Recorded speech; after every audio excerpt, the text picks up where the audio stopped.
Hi, I'm Drew, and thank you for joining us for the second annual Macular Media Pointless Ranking video of the now 94th Annual Academy Award Best Picture nominees. You know, nothing really quite captures American civics like the Oscars, where every year a shadow organization of old people decides which movies are objectively best for all of us. It's good for society to maintain a sense of normalcy with the world on the brink. What with COVID, climate change, Ukraine, Russia, Taiwan, mainland Taiwan. I've just been banned from China for life. It's reassuring for the masses to see that this stupid and meaningless custom of objectively ranking movies based on subjective merit holds fast. This year was tough on the film industry, and it seems like that fact has permeated all the way up to the Best Picture nominees. There were 10 selections this year, and just about all of them were really slow and had little to no impact on my emotions. That's 23 hours worth of content that wouldn't hold up against last year's nominations. And it's 23 hours worth of content that I watched and arbitrarily ranked, so you don't have to. Things have changed since last year. Watch Mojo-inspired top 10 lists are out, and tier lists are in. These things go from S to F, with S being the best for some reason, and then going A, B, C, D, F, like a school test. So this year, in another hopeless attempt to make this video go viral, we are gonna rank these movies like they're characters in some shitty video game. Before we get into it, I wasted a full day of my life just watching these movies, and that doesn't take into account writing, shooting, and editing this video. Thanks to me, you now have one full day of your life back to go, I don't know, talk to your crush, or play with your kids, or contribute to society or some shit. All I ask in return is that you take maybe 2 seconds of that day to go down below and subscribe to my channel. Watching that stupid number go up is just about the only thing that brings me joy anymore. In F, first we'll put Licorice Pizza. You know, I went into this movie thinking it was probably going to be my favorite on the list. The trailers made it seem like a sweet coming-of-age story with a retro backdrop. Teenage romance in the late 60s, early 70s, I mean, what more do you need? I have no idea how they fucked this up so bad. This seems like one of those movies out-of-touch 80-year-old film snobs would throw up for Best Picture because it reminds them of the good old days in Hollywood. You know, the good old days. Vietnam War, mass protests, presidential impeachment, child abuse. The good old days. It functions well as a slice-of-life piece, but that's about it. There's hardly any story. It feels like 6 or 7 disjointed short films with one weird overarching narrative that ties everything together. When I say weird, I mean weird.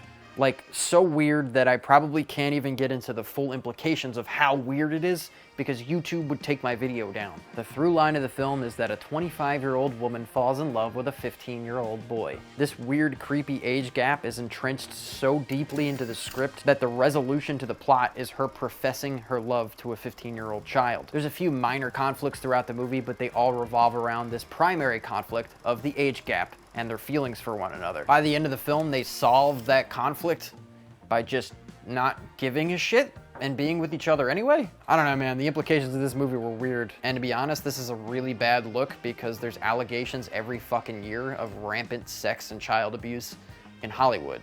So, congratulations, you old fucks. Next, in F tier, we're gonna throw Nightmare Alley. Carnival attractions? Guillermo del Toro? How could everything go so wrong? Nightmare Alley is a competently made film, but other than the production design, there's no really standout elements of it. I've never seen such potential go to waste. Del Toro is the king of fantastical and paranormal creature design, and instead of playing to his strengths and the perfect setting, he instead tells a boring story about a con artist in the 1940s. For the first half of this film, it's looking really like this could be the definitive creepy carnival movie, telling a dark fairy tale about greed or ambition. Halfway through, they just up and change settings to incorporate a more conventional backdrop. You get 2/3 of the way through Nightmare Alley and they're still introducing plot threads and characters that will become vitally important to the ending of the film. It's like they're just arrogantly expecting the audience to go along for the ride. The story was just confusing.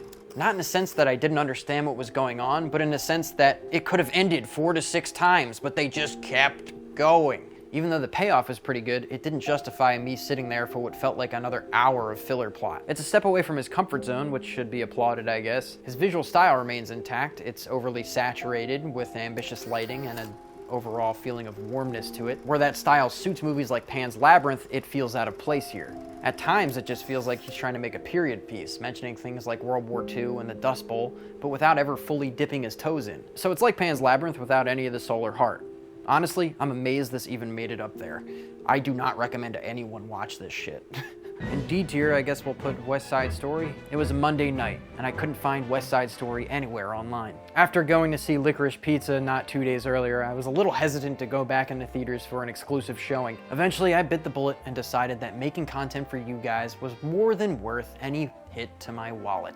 So I drove to my favorite theater and got tickets. So I show up expecting an empty theater on a Monday night, but no, turns out it's fucking Valentine's Day. So I have to sit there like a fucking creeper among all these couples all by myself watching a musical, which is traditionally not my cup of tea. There are musicals that I have liked in the past, but generally speaking, if there's musicals that I've liked, it's also a really good movie. I'm talking Sound of Music, The Producers, Chitty Chitty Bang Bang, Mamma Mia. So if you're gonna nominate a musical for Best Picture, it better damn well push me out of that barrier. Spielberg rides through on name brand alone as he picks an actor that not only can't sing, but also may or may not be a sexual deviant. He's clearly in this movie to act and not to sing. And then there's the female lead, Maria, who can both act and sing wonderfully. Can you just get some unknown guy that can sing and act? Like, why do we have to bring actors in if they can't sing? It's a fucking musical. It's a retelling of that play you read in high school, which is perfect because remember, it's the class you fell asleep in. Honestly, I was in accelerated English when I read this, where you could go in every day, and if you read or not, they were gonna go through everything that happened in the pages that you did or did not read. So I think it really says something that I'm glad this movie released now when it did, because if this was around when I was in high school, I would have preferred to have read the book. The plot is reminiscent of all the worst parts of a Will Shakespeare play, but reimagined in a more contemporary setting. I don't care what century it is or how horny you are. No girl is gonna be cool with you murdering her brother. At least I hope. Call Claire. Hello? In West Side Story, there's like a whole plot where this girl falls in love with a guy. It all takes place over like 24 hours. But the guy kills her brother.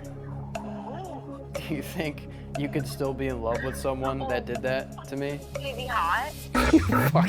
Drive My Car will also put a D. I saved Drive My Car for last because I had no interest in any of these Oscar movies, but I genuinely enjoy foreign films. They offer unique perspectives and voices from different cultures. Oftentimes, style and stories are the product of where you grew up in, and you can gain a lot from watching movies where people have grown up and lived differently than you. So I saved it for the end as reward for sitting through 9 movies that I couldn't care less about. Also, the logline sounded the most interesting up there, with the exception of maybe Don't Look Up. A widowed actor forms a new emotional connection with his assigned chauffeur. This is exactly the kind of slow character drama that would speak directly to my Jesus Christ, it's 3 hours long. 3 fucking hours? This shit better be Lord of the Rings. Drive My Car is sort of like highway hypnosis on a long road trip.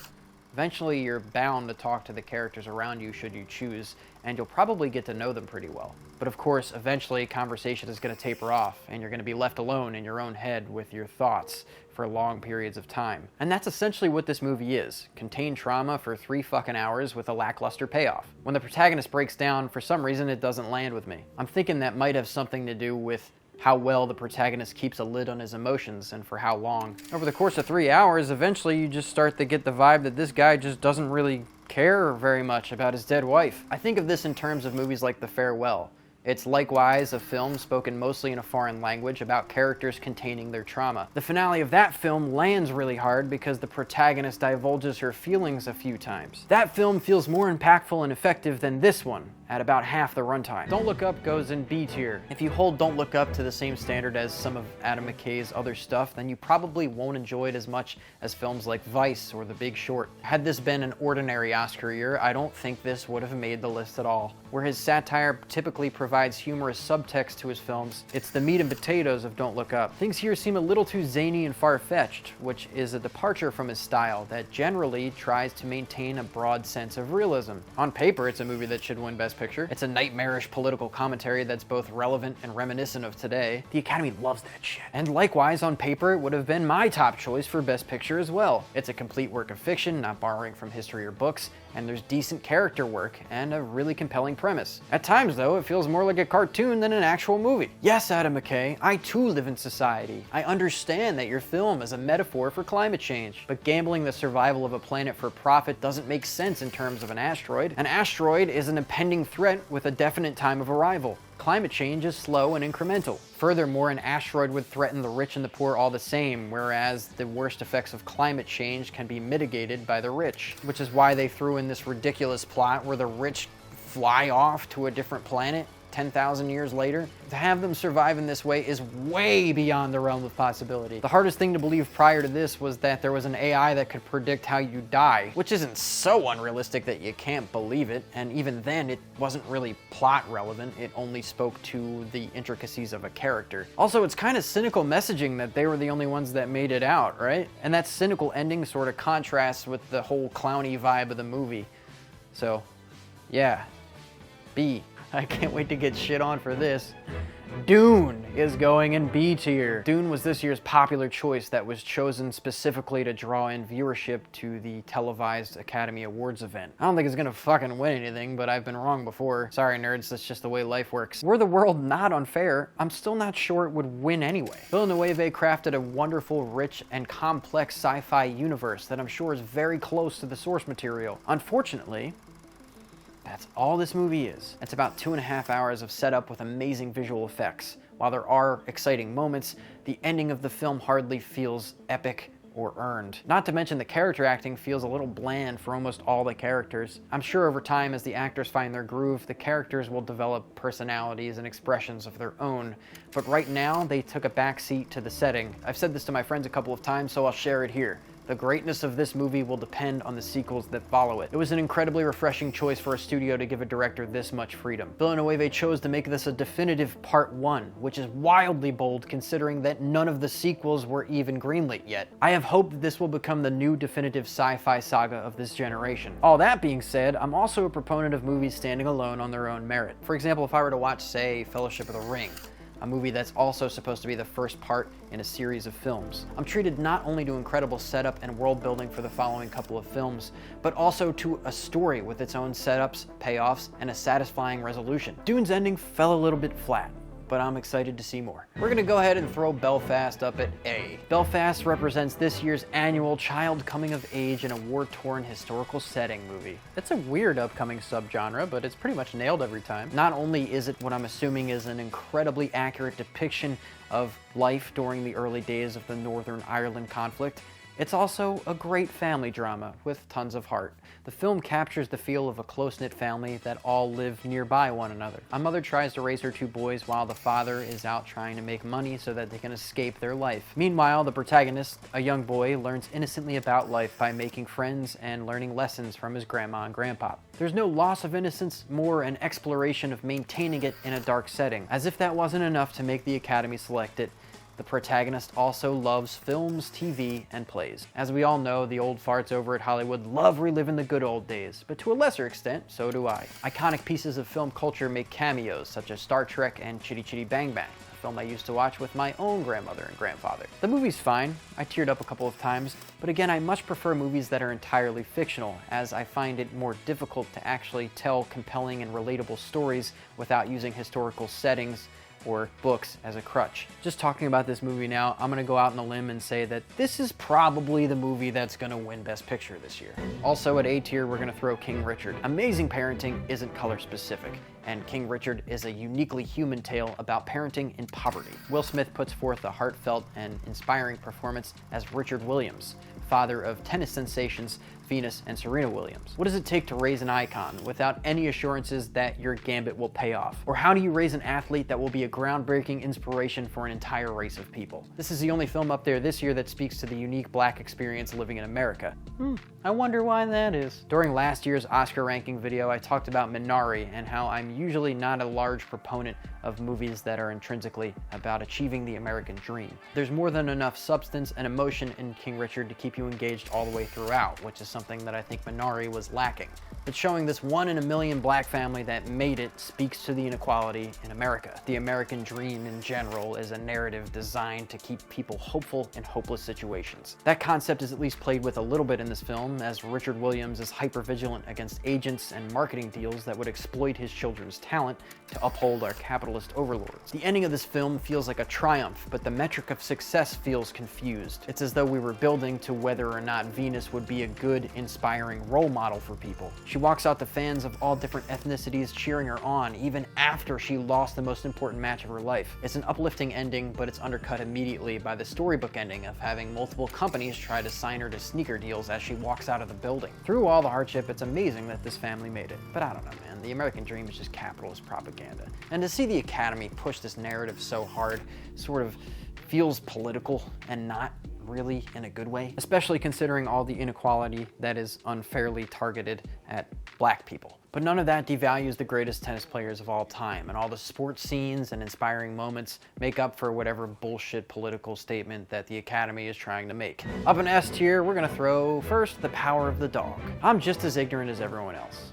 Not in political beliefs, but in first impressions. Before going into Power of the Dog, I was hit with an overwhelming sense of, fuck, I don't want to watch The Power of the Dog. I hate Westerns. I don't understand the appeal of the setting. Fucking sand all over the place. You got your gun touting, let's ride our horses. I'm just glad that that period of American history is over. The Power of the Dog is probably one of the more interesting movies I've watched this year. Judging by the trailer and the poster alone, I don't think anyone was really expecting this movie to broach the topics that it did. I find a lot of Oscar movies are about coming of age or in-your-face progressive ideals. This film deals with homosexuality in a very refreshing way. Contrary to films like Moonlight or Call Me By Your Name, both good movies in their own right, gayness isn't the crutch of which the whole movie is founded upon in The Power of the Dog. It's more so just a small facet of a few characters that adds to their complexity. Over the course of a tension-filled 2 hours and change, you're always waiting for a bomb to explode at any moment. Even though that speaks to great filmmaking, I was left feeling a little let down. It's as though the movie is fooling us into believing that a violent confrontation is inevitable. Where there is a fitting ending, it leaves a little something to be desired. Also, I still think that Benedict Cumberbatch just has a really shitty American accent. It wasn't too distracting here, though.